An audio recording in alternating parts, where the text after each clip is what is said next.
Bidadi township ಅದು ವಿವಾದವನ್ನು ಸೃಷ್ಟಿಸಿದೆ. ಈ ವಿವಾದಕ್ಕೆ ಕಾರಣಗಳಿವೆ. ಇದು ಒಂದು ರಾಜಕೀಯ ಆಯಾಮವನ್ನು ಕೂಡ ಪಡಿತಾ ಇದೆ. BJP JDS ಈ ಯೋಜನೆಯ ವಿರುದ್ಧ ಹೋರಾಡುವುದಕ್ಕೆ ಟೊಂಕ ಕಟ್ಟಿ ನಿಂತಿವೆ. ಇದು ಮೋದಿ ಅಂಗಳವನ್ನು ಕೂಡ ತಲುಪುವ ಸಾಧ್ಯತೆ ಇದೆ. DK ಶಿವಕುಮಾರ್ ಅವರ ಪ್ರಕಾರ ಈಗಾಗಲೇ ಮೋದಿಜಿಯವರು ಈ ಯೋಜನೆ ಬಗ್ಗೆ ಅಪಾರ ಸಂತೋಷವನ್ನು ವ್ಯಕ್ತಪಡಿಸಿದ್ದಾರೆ. ಬೆಂಗಳೂರು ಏನಿದೆ ಅದು ವಿಶ್ವದ ಪ್ರಮುಖ ನಗರಗಳಲ್ಲಿ ಒಂದು. ಅಲ್ಲಿ ಇಂಥ ಟೌನ್ಶಿಪ್ಗಳು ಬೇಕು ಅಂತ ಹೇಳಿ ಬೆನ್ನು ತಟ್ಟಿದ್ದಾರೆ ಅನ್ನೋದು DK ಶಿವಕುಮಾರ್ ಅವರ ಕ್ಲೇಮು. ಆದರೆ BJP ಮತ್ತು JDS ಇದನ್ನು ವಿರೋಧಿಸ್ತಾ ಇದ್ದಾವೆ. ಅವರು ಮತ್ತೆ ಮೋದಿಯವರ ಮುಂದೆ ಈ ಇಶ್ಯೂವನ್ನು ತೆಗೆದುಕೊಂಡು ಹೋಗ್ಬೋದು. ಹಾಗಿದ್ದರೆ ಮೋದಿ ಇದಕ್ಕೆ ಯಾವ ರೀತಿ ಪ್ರತಿಕ್ರಿಯೆ ನೀಡ್ತಾರೆ? ಅವರು ಟೌನ್ಶಿಪ್ ಪರವಾಗಿರ್ತಾರಾ ಅಥವಾ ರೈತರ ಪರವಾಗಿರ್ತಾರ? ನನಗೆಂದೂ ಕೂಡ ಮೋದಿಯವರು ರೈತರ ಪರವಾಗಿರ್ತಾರೆ ಅಂತ ಅನಿಸೇ ಇಲ್ಲ. ಅದಕ್ಕೆ ಯಾವುದೇ ಸಾಕ್ಷ್ಯಗಳಿಲ್ಲ. ಮೋದಿಯವರಿಗೆ ವ್ಯಾಪಾರಸ್ಥರನ್ನು ಕಂಡರೆ ಅತಿ ಹೆಚ್ಚು ಪ್ರೀತಿ. ಅವರು ಅಕ್ಕಪಕ್ಕದಲ್ಲಿ ಹಾಗೇನೆ ಅದಾನಿ ಅಂಬಾನಿ ಅಂತವ್ರನ್ನ ಇಟ್ಕೊಂಡಿರ್ತಾರೆ, ವ್ಯಾಪಾರಸ್ಥರನ್ನ ಇಟ್ಕೊಂಡಿರ್ತಾರೆ. ಹಾಗೂ ಅವರು ತಮ್ಮ ಕೈಗಳು ಸ್ವಚ್ಛವಾಗಿವೆ ಅಂತ ಕ್ಲೇಮ್ ಮಾಡ್ಕೋತಾರೆ. ಆದರೆ ಅವರ ಅಕ್ಕಪಕ್ಕ ನಿಂತವರ ಕೈಗಳು ಎಷ್ಟು ಸ್ವಚ್ಛವಾಗಿವೆ ಅನ್ನೋದು ಪ್ರಶ್ನಾರ್ಹವಾದದ್ದು. ಸೊ ಆದ್ದರಿಂದ ಮೋದಿಯವರ ಪಕ್ಕ ಇರುವಂತಹ ಅಂಬಾನಿ ಮತ್ತು ಅದಾನಿಗಳೇನಿವೆ ಅವರೇನಿದ್ದಾರೆ ಅವರು ಕೂಡ ಎಲ್ಲ ರಾಜಕೀಯ ಪಕ್ಷಗಳ ನಾಯಕರ ಜೊತೆ ಅವರಿಗೆ ಸಂಬಂಧ ಇದೆ. ಸೊ ಇವರ ಅಂಬಾನಿ ಅದಾನಿ ಇದೆ ಅನ್ನೋ ಕಾರ್ಯಕ್ರಮ ಆದರೆ ನಮ್ಮ ಪ್ರಸ್ತುತ ಮುಖ್ಯಮಂತ್ರಿಗಳು ಕೂಡ ಅದಕ್ಕೆ ಹೋಗಿ ಅವರು ಹಾಜರಾಗಿ ಬರ್ತಾರೆ, ಅಟೆಂಡೆನ್ಸ್ ಆಗ್ತಾರೆ. ರಿಲೇಷನ್ ಭಾಳ ಚೆನ್ನಾಗಿದೆ. ಆದ್ದರಿಂದ ಈ ವ್ಯಾಪಾರಸ್ಥರ ಏನಿದ್ದಾರೆ ಅವರ ರಾಜಕಾರಣ ಹೀಗೆ ಅಂತ ಹೇಳೋಕ್ಕೆ ಸಾಧ್ಯ ಆಗಲ್ಲ.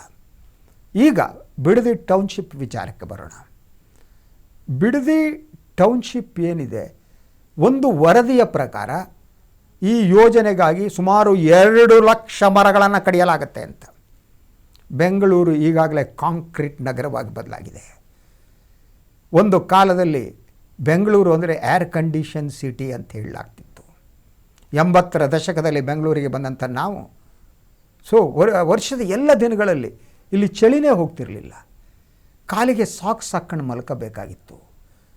ಅಂತಹ ಬೆಂಗಳೂರು ಇವತ್ತು ಕಾಂಕ್ರೀಟ್ ನಗರವಾಗಿ ಒಂದು ರೀತಿಯಲ್ಲಿ ಸೆಕೆ, ಬಿಸಿಲು, ವಾತಾವರಣದ ಇದರಿಂದ ನಾಶವಾಗ್ತಾ ಇದೆ.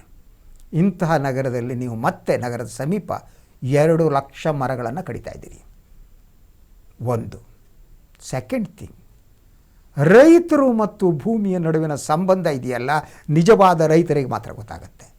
ರೈತರ ಹೆಸರಿನಲ್ಲಿ ಸೋಗು ಹಾಕಿಕೊಳ್ಳುವ ಜನರಿಗೆ ರೈತ ಮತ್ತು ಭೂಮಿಯ ನಡುವಿನ ಅವಿನಾಭಾವ ಸಂಬಂಧದ ಅರಿವೇ ಇರಲ್ಲ. ನಮ್ಮ ರೈತರು ಗ್ರಾಮಾಂತರ ಪ್ರದೇಶದಲ್ಲಿ ಭೂಮಿಯನ್ನು ಪೂಜಿಸ್ತಾರೆ. ವರ್ಷದಲ್ಲಿ ಒಂದು ದಿನ ಅವರು ಮನೆಯಲ್ಲಿ ಸಿಹಿ ತಿಂಡಿಗಳನ್ನು ಮಾಡಿ, ಹೂವುಗಳನ್ನು, ಗಂಧವನ್ನು ಹಿಡಿದುಕೊಂಡು ತಮ್ಮ ಭೂಮಿಗೆ ಹೋಗಿ ಅಲ್ಲಿಟ್ಟು ಪೂಜೆ ಮಾಡ್ತಾರೆ. ಭೂಮಿಯನ್ನು ನಮಸ್ಕರಿಸ್ತಾರೆ, ಭೂತಾಯಿ ಅಂತಾರೆ. ಉಳುಮೆ ಮಾಡುವಾಗ ಭೂಮಿಗೆ ನೋವಾಗುತ್ತೇನೋ, ನನ್ನಮ್ಮನಿಗೆ ನೋವಾಯ್ತೇನೋ ಅಂತ ಕಳವಳ ಪಡ್ತಾರೆ. ರೈತರು ಭೂಮಿಯನ್ನು ಬಿಟ್ಟು ಬದುಕುವುದಕ್ಕೆ ಸಾಧ್ಯ ಇಲ್ಲ. ಅದರ ಸಂಬಂಧ ಹಾಗೆ. ಸೊ ಇಲ್ಲಿರುವ ಬಿಡದಿ ಟೌನ್ಶಿಪ್ನಲ್ಲಿರುವಂತಹ ಭೂಮಿಯನ್ನು ನೋಡಿ ನೀವು, ಅಲ್ಲಿ ಬೇರೆ ಬೇರೆ ದಟ್ ಸೇಬುವನ್ನು ಕೂಡ ಬೆಳೆಯಲಾಗುತ್ತೆ, ತೆಂಗು ಬೆಳೆಯಲಾಗುತ್ತೆ, ಹಾಲು ಸುಮಾರು ತಿಂಗಳಿಗೆ 6 ಲಕ್ಷ ಲೀಟರ್ ಹಾಲನ್ನು ಕೊಡಲಾಗುತ್ತೆ. ಅಲ್ಲಿರುವ ರೈತರು 1 ಎಕರೆ, ಅರ್ಧ ಎಕರೆಯಲ್ಲಿ ತಮ್ಮ ಬದುಕನ್ನು ಕಟ್ಕೊಂಡಿದ್ದಾರೆ. ಅವರ ಹೊಟ್ಟೆಯ ಮೇಲೆ ಹೊಡೆಯುವ ನಿರ್ಲಜ್ಜರು ನೀವು ಅಂತ ಈ ಸರ್ಕಾರ. ನಿಮ್ಮ ಅಭಿವೃದ್ಧಿ ಇದೆಯಲ್ಲ, ಇದು ಅಭಿವೃದ್ಧಿ ಅಲ್ಲ, ಇದು ವಹಿವಾಟು ಅಂತ. ಅಭಿವೃದ್ಧಿ ಅನ್ನೋದೇನಿದೆ ಸಸ್ಟೈನೇಬಲ್ ಡೆವಲಪ್ಮೆಂಟ್ ಅಂತ ಕರಿತೀವಿ ನಾವು. ಆ ಸಸ್ಟೈನೇಬಲ್ ಡೆವಲಪ್ಮೆಂಟ್ ಯಾವುದು, ಅಭಿವೃದ್ಧಿ ಯಾವ ರೀತಿ ಇರಬೇಕು ಅನ್ನುವ ಅರಿವಿಲ್ಲದ ಒಬ್ಬ ರಾಜಕಾರಣಿ ಇದಾರಲ್ಲ, ಅವನನ್ನು ಭಸ್ಮಾಸುರನಾಗಿರ್ತಾನೆ. ಅವನು ಎಲ್ಲವನ್ನು ದಹಿಸ್ತಾ ಹೋಗ್ತಾನೆ. ಯಾಕೆಂದರೆ ಅವನ ಹೊಟ್ಟೆಯನ್ನು ತುಂಬಿಕೊಳ್ಳುವುದಕ್ಕಾಗಿ. ಅದೊಂದು ರಾಕ್ಷಸ ಹೊಟ್ಟೆ ಅಂತ, ಅದರೊಳಗೆ ಎಷ್ಟು ತುಂಬಿದರೂ ಕಡಿಮೆ ತುಂಬ್ತಾ ಹೋಗ್ತಾರೆ. ಆದ್ದರಿಂದ ರೈತರ ಅಳಲು ಅವರಿಗೆ ಅರ್ಥ ಆಗಲ್ಲ. ಬೆಂಗಳೂರು ನಗರವನ್ನು ಇನ್ನೇನು ಮಾಡುವುದಕ್ಕೆ ಹೊರಟಿದ್ದೀರಿ? ಇದುವರೆಗೆ ಕಾಂಗ್ರೆಸ್ ಸರ್ಕಾರ ಬಂದು 3 ವರ್ಷ ಮುಗಿತಲ್ಲ, ನೀವು ಇರುವ ಬೆಂಗಳೂರನ್ನು ಹೇಗೆ ಇಟ್ಕೊಂಡಿದ್ದೀರಿ? ನೀವು ಇನ್ನೊಂದು ಕನಸಿನ ಬಗ್ಗೆ ಮಾತನಾಡುವವರು ವಾಸ್ತವವನ್ನು ಎದುರಿಸಬೇಕು. ಬೆಂಗಳೂರು ರಸ್ತೆಗಳು ಹೇಗಿವೆ? ಬೆಂಗಳೂರಿನಲ್ಲಿ ಒಂದು ಮಳೆ ಬಂದರೆ, ಈ ಕಳೆದ ದಿನಗಳಿಂದ ಮಳೆ ಬರ್ತಾ ಇಲ್ಲ, ರಸ್ತೆಗಳು ಹೇಗಿವೆ? ನೀವು ಕಾರ್ನಲ್ಲಿ ಓಡಾಡುವವರು, ನೀವು 2 ವೀಲರ್ಸಲ್ಲಿ ಓಡಾಡಿದ್ರೆ ಗೊತ್ತಾಗುತ್ತೆ. ನಮ್ಮಂಥವ್ರು ದ್ವಿಚಕ್ರ ವಾಹನದಲ್ಲಿ ಓಡಾಡುವವರೇ ನಮಗೆ ಗೊತ್ತಾಗುತ್ತೆ ಯಾವುದು ಗುಂಡಿ ಯಾವುದು ಗುಂಡಿ ಅಲ್ಲ, ಎಲ್ಲಿ ನೀರಿದೆ ಎಲ್ಲಿ ನೀರಿಲ್ಲ ಗೊತ್ತಾಗಲ್ಲ. ಸೊ ಹಾಗೆ ಮಳೆಗಾಲದಲ್ಲಿ ಮಳೆಯಲ್ಲಿ ಗುಂಡಿಗೆ ಬಿದ್ದು ವೆಹಿಕಲ್ ಬಿದ್ದು ಆಕ್ಸಿಡೆಂಟ್ ಆಗಿ ಸತ್ತೋದವರಿದ್ದಾರೆ. ನಿಮ್ಮ ಯೋಗ್ಯತೆಗೆ ಅದನ್ನು ಸರಿಪಡಿಸುವಂಥ ಸಾಧ್ಯ ಇಲ್ಲ ನಿಮಗೆ. ನೀವು ಇನ್ನೊಂದು ನಗರವನ್ನು ಕಟ್ಟೋದಕ್ಕೆ, ಟೌನ್ಶಿಪ್ಪನ್ನು ಕಟ್ಟೋದಕ್ಕೆ ಕೊಟ್ಟಿದ್ದೀರಿ. ಅದು ರೈತರ ಹೊಟ್ಟೆಯ ಮೇಲೆ ಹೊಡೆದು, ರೈತರ ಬದುಕನ್ನು ಕಸಿದುಕೊಂಡು ನೀವು ಕೊಡುವ 2.5 ಕೋಟಿ ರೂಪಾಯಿ ಪರ್ ಏಕರ್ಗೆ ಏನು ಸಾಕಾಗುತ್ತೆ ಅವರಿಗೆ?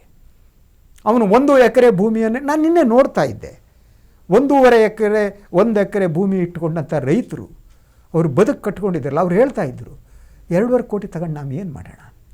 ಆ 2.5 ಕೋಟಿಯನ್ನು ತಂದುಬಿಟ್ಟು ಬೆಂಗಳೂರಿನಲ್ಲಿ ಒಂದು ಮನೆ ತಗೊಳಕ್ಕಾಗತ್ತಾ? ಹಾಗಲ್ಲ. ಸಿಟಿಯಲ್ಲಿ ಬಂದುಬಿಟ್ಟು ಮಕ್ಕಳನ್ನು ಯಾವುದೋ ಕೂಲಿ ಕಾರ್ಮಿಕರಂತೆ, ಯಾವುದೋ ಕಟ್ಟಡ ಕಾರ್ಮಿಕರಾಗಿ ಅವ್ರು ಬದುಕಬೇಕಲ್ವಾ? ಅದು ನಿಮ್ಮ ಹೃದಯವನ್ನು ತಟ್ಟಲ್ವಾ?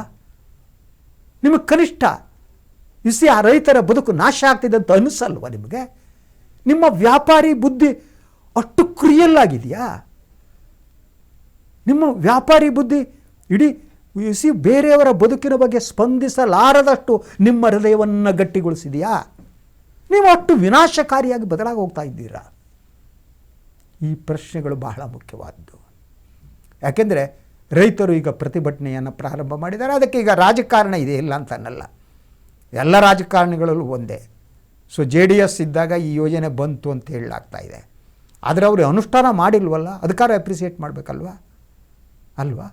ಸೊ JDS ಜೊತೆಗೆ JDS ಈ ಒಂದು ಹೋರಾಟವನ್ನು ಪ್ರಾರಂಭ ಮಾಡಿ, will have to appreciate Kumaraswamy. ಅದ್ರ ನಡುವೆ ಕೂಡ, ಇದೆಲ್ಲದರ ನಡುವೆ ಕೂಡ ರೈತರ ಪ್ರೀತಿಯ ವಿಚಾರದಲ್ಲಿ ದೇವೇಗೌಡರು, ಕುಮಾರಸ್ವಾಮಿ ಇವರೆಲ್ಲರಿಗಿಂತ ಬೆಟರು. ಇಷ್ಟು ದುಷ್ಟರಾಗಲ್ಲ ಅಂತ ನಾನು ನಂಬ್ಕೊಂಡಿದ್ದೀನಿ. ಸೊ ಅದರಿಂದ ಅವರು ಈ ಹೋರಾಟವನ್ನು ಪ್ರಾರಂಭ ಮಾಡಿದೆ, ಪಾದಯಾತ್ರೆ ಮಾಡ್ತಾರಂತೆ. ಈ ಪಾದಯಾತ್ರೆಗಿಂತ ಮೊದಲು ಕುಮಾರಣ್ಣವರು ಅಲ್ಲೆಲ್ಲೋ ಶಬರಿಮಲೆಗೆಲ್ಲೋ ಹೋಗಿ ಬಂದರು ಅಂತೇಳಿ ಹೇಳ್ತಾ ಇದ್ದಾರೆ, ಯಾರು ಗೊತ್ತಿಲ್ಲ ನನಗೆ, what ever it may be. So ಅವರು ಈ ಪಾದಯಾತ್ರೆ ಮಾಡ್ತಿದ್ದಾರೆ, ಹೋರಾಟ ಮಾಡ್ತಿದ್ದಾರೆ. ಇದು ಭಾಳ ಮುಖ್ಯವಾದ, ರೈತರ ಬದುಕನ್ನು ಉಳಿಸಬೇಕಾದಿದೆಯಲ್ಲ. ಇವತ್ತು ರೈತ ಚಳುವಳಿಗಳೇ ಇಲ್ಲ ಕಣ್ರಿ. ನೀವು 80ರ ದಶಕದಲ್ಲಿದ್ದಂಥ ರೈತ ಚಳುವಳಿ, ಆ ರೈತರು ಹೆಗಲ ಮೇಲೆ ಹಾಕ್ತಾ ಇದ್ದ ಹಸಿರು ಶಾಲ್ ಇದೆಯಲ್ಲ, ಅದು ರೈತರ ಸ್ವಾಭಿಮಾನದ ಒಂದು ಸಂಕೇತ ಆಗಿತ್ತು.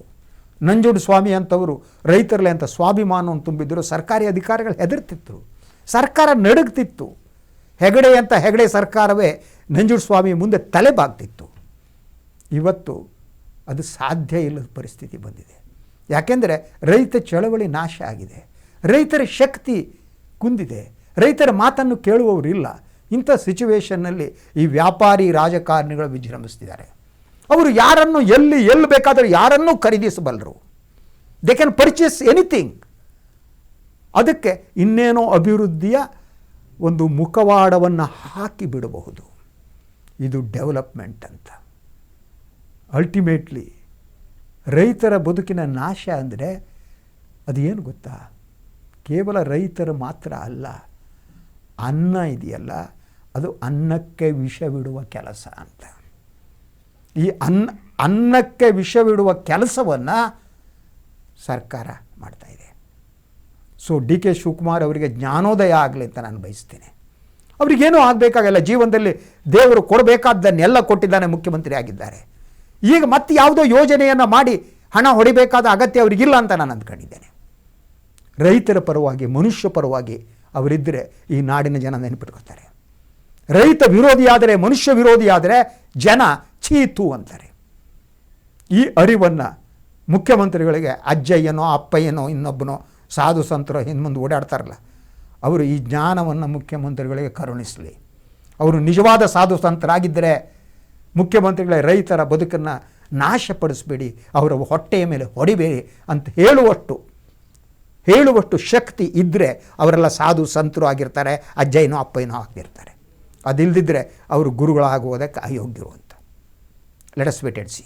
ಇದು ಇವತ್ತಿನ ಮೆಗಾ ಫೋಕಸ್.